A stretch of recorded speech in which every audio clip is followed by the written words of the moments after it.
We've been here, Emily and I, just over a year now, and we're settling in. Thanks.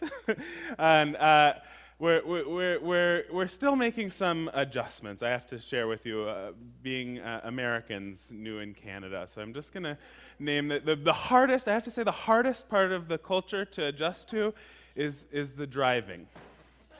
So I'm going to lift up two driving habits in particular. One I think Emily struggles with more than I do. We're used to, most of you know this, in the States, if a yellow light comes on, that means to go faster, to get through the intersection, right, in time before the red. And here it does not seem to mean that. So stopping when it's yellow, and then the other one, this is the one that I struggle with more. You've taken away the U-turn from me. Sometime you're going to hear all about my U-turn theology. But I'm a real believer in the U-turn. And I have to confess that even though I know it's not allowed, I will sometimes still make U-turns, especially when no one is around. Oh, I'm glad to hear that. But I do think it has something to do with why we come to church, with why we gather together each week, because this is a place where we're reminded what you can always make a U-turn.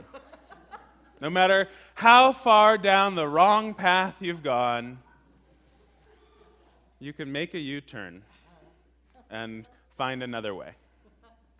So welcome, glad to be here with you today. Let's rise, embody our spirit, and we'll sing our opening hymn, the words on the screen. After university, I worked in a medical clinic, Planned Parenthood in Oregon. And I was a medical assistant, and I had a very close view of the system and the nurses and doctors and patients and the way that they interacted. And I thought a long time about being a nurse or a doctor, going back to school for that training.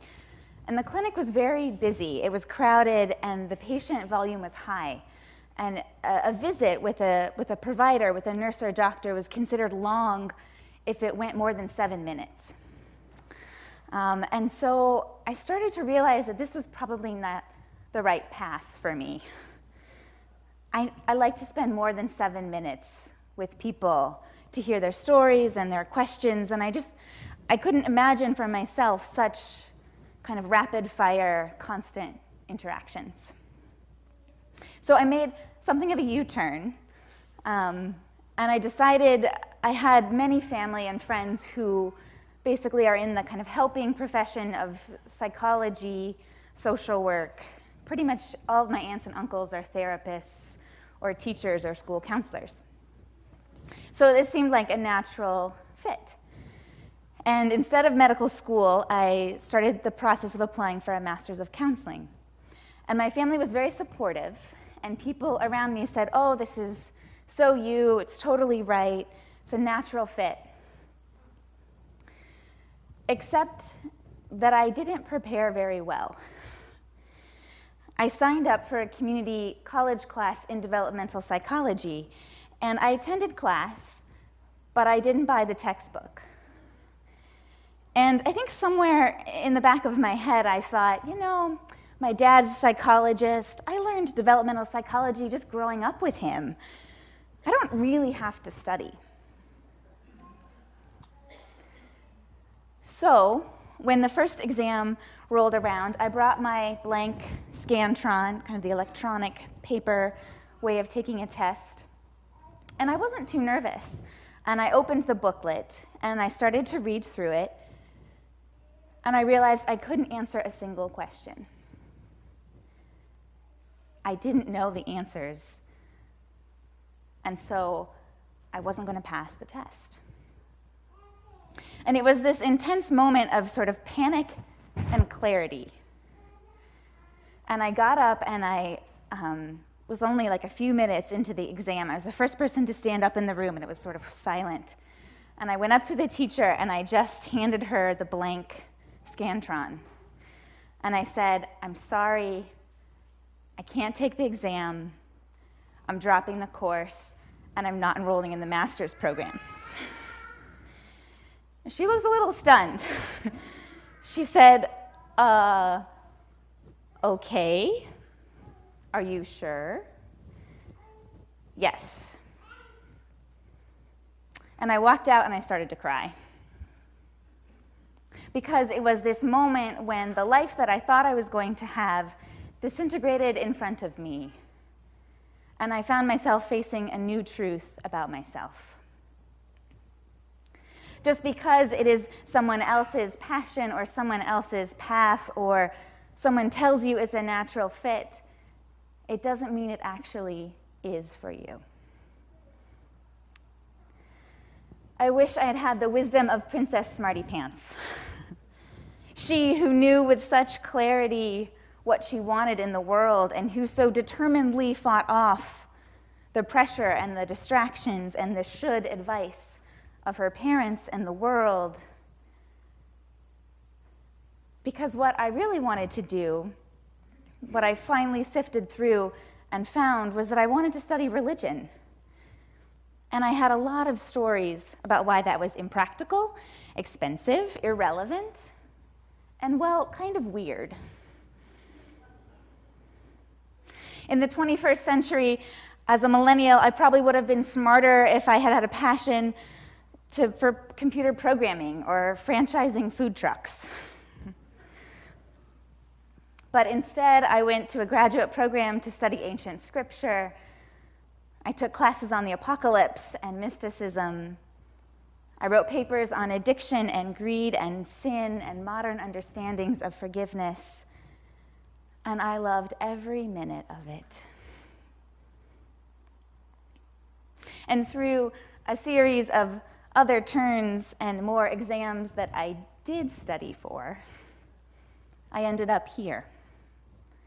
And my work, while sometimes similar to counseling and using tools from developmental psychology, it also involves feminist children's stories, marching against pipelines, visiting people at the very beginning and the very end of their lives. And sometimes, as Marcus is apt to remind me, it's just my job to sit in my office chair and breathe deeply.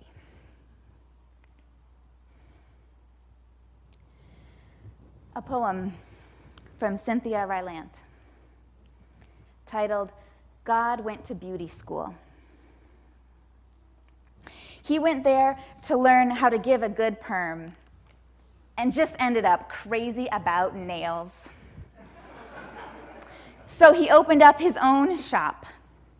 Nails by Jim, he called it. He was afraid to call it Nails by God. He was sure people would think that he was being disrespectful and using his own name in vain, and nobody would tip. He got into nails, of course, because he'd always loved hands. Hands were some of the best things he'd ever done, and in this way, he could just hold onto one and admire the delicate bone above the knuckle, just like a bird's wing. And after he had done that for a while, he could paint all the nails any color and then look at it and say, beautiful, and mean it.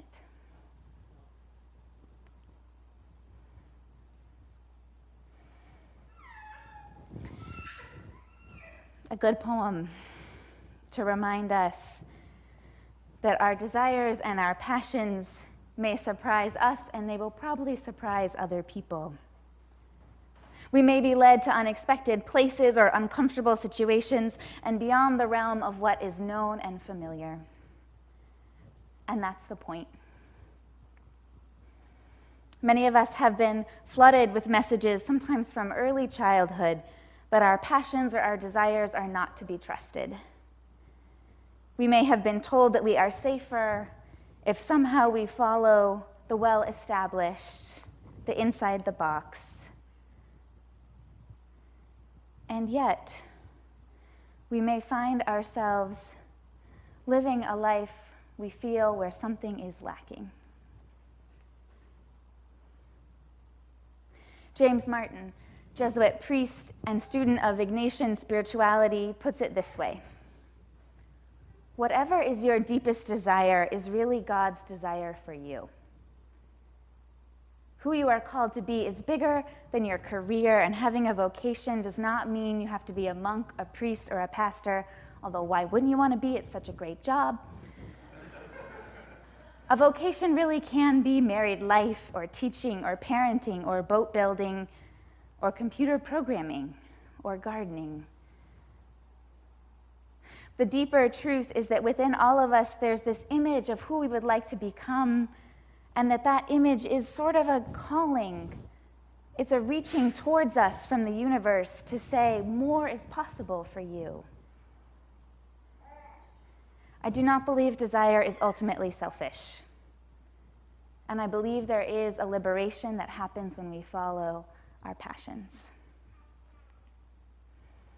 I can imagine God in some form shaking off the folds of celestial cloak and laying down the staff and rod and the delight in picking up a nail brush and choosing from the rainbow of colors. And so there are days that even though I love my job, I feel tired or frustrated. I sometimes daydream about my other life as a successful writer and poet. The important thing about this daydream is that I'm always very renowned and celebrated for my work. There are always editors and publishers clamoring at me for my stories and words. And it is when I reflect on that daydream that I recognize passion also comes tied with ego. That the shadow side of our desires can be greed. A shadow side I'm familiar with as well. Our son, Henry, will be 2 in November, and he's starting to string together multiple words. And one of his first sentences is, "Mama, my turn now." My turn now. I have said this to the universe more than once. It's my turn now. It is my turn now for good fortune, my turn now for acclaim, my turn now for a break from the drudge of the day-to-day. My turn now. And so it is that there is no way to always be certain what is the edge of passion and what is the beginning of greed. Something to hold on to and be in conversation with others about. No one is better at checking our stuff than the people closest to us. Be honest about what you want, and others will let you know how that impacts them and what they want and what's possible for them as well. It's so normal to want recognition, to be known and seen for our value, and so many of us don't get that in our daily lives. It's one of the useful roles I believe that a religious community can offer. It's a place where we can say it's not actually about your accomplishments or whose turn it is now. We can sing and hold hands and simply remind each other that to exist is to be worthy. No matter what dreams have been deferred or which ones have made us rich and famous. Howard Thurman, Black theologian and mentor to Martin Luther King, wrote, "Don't ask yourself what the world needs. Ask yourself what makes you come alive. Because what the world needs is more people who have come alive." Can you think of someone who's come alive?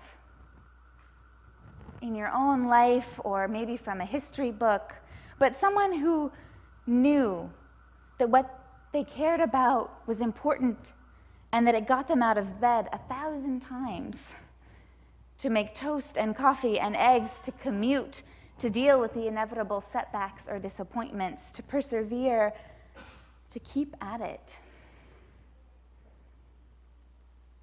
These are, I would say, saints among us. Reminders that following dreams can lead to unknown places, but places where we want to be. Contemporary Irish theologian Peter Rollins describes it this way: love, in and of itself, is not meaningful. It is love that brings meaning into the world. Love that brings meaning into the world.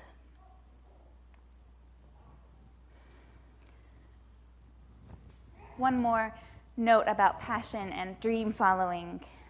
It is a somewhat different reminder. I watched a lot of Orange is the New Black this summer. It's a TV show, a Netflix show, and it takes place in a women's prison. And many of the stories are incredibly heartbreaking. And it's hard to watch sometimes. But it's powerful, too, because you see how many times these women in prison, and even the prison guards at times, are struggling to find and do and care for things that are important to them. And this is a scene I want to share from you, just a bit of the dialogue, without any spoilers, hopefully. But there's a character who's kind of like Martha Stewart when she was in prison, so very well-known cook sort of personality. Her name is Judy King in the show. And she's talking with a young woman named Brooke, who has just gone through an excruciating loss, devastating loss. And Brooke is very crying, emotional, upset. So Brooke says, "I can't stop crying." And Judy says, "You will. In this lifetime, you will be amazed what you can get over, darling. Babies get thrown in dumpsters and survive. Oh, teenagers crash their cars and break their hearts and OD on coke, and they live. Adults get worn down and compromise and fail, and they're still keeping track of their steps on their cell phones. We're so effing resilient, even when we don't really want to be." Brooke says, "Well, I've already tried to kill myself once." Judy says, "You're still here, right? Not so easy to shake that mortal coil."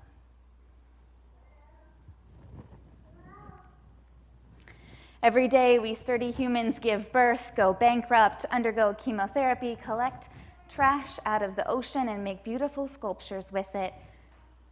We turn our grief into song. We are more resilient than we want to be. And so, while it may not immediately seem like good news, I think that it is comforting to know our passions and our dreams are more resilient than we may want them to be as well. If there is a thing you have been longing to do and it just didn't seem practical, but it wouldn't go away, listen. There is life wisdom there. And I have the privilege of watching this in the congregation with people I work with. Every day, people surprise me by how resilient they are. Several years ago, working at a congregation in New York, a woman knocked on my door and she told me this story. She said, "Long ago, I used to be a Catholic nun, and I left the faith. I couldn't accept what the Pope was saying about women." She was a princess, smarty pants. She says, "Later, I married a widower with 7 children, and we have been so happy together. It sounds like the sound of music, but I really can't sing." She said, "I had known about the Unitarian Church for a long time, but it took me a long time to actually get in the door. And then I was diagnosed with a heart condition, and I was in the hospital, and I thought, oh no, I haven't joined the church yet. So this is the first place I've driven since the hospital 3 weeks ago, and I'm joining, and I want you to know that it's never too late to become who you truly are, and that I hope I have some time to stick around." True story. So you may have married a frog prince. You may have been behind castle walls that hid you from the beauty of your passions. And you are also part of this community that is the legacy of a heritage that said, we do not believe the fate of the world is sealed or completely out of our hands.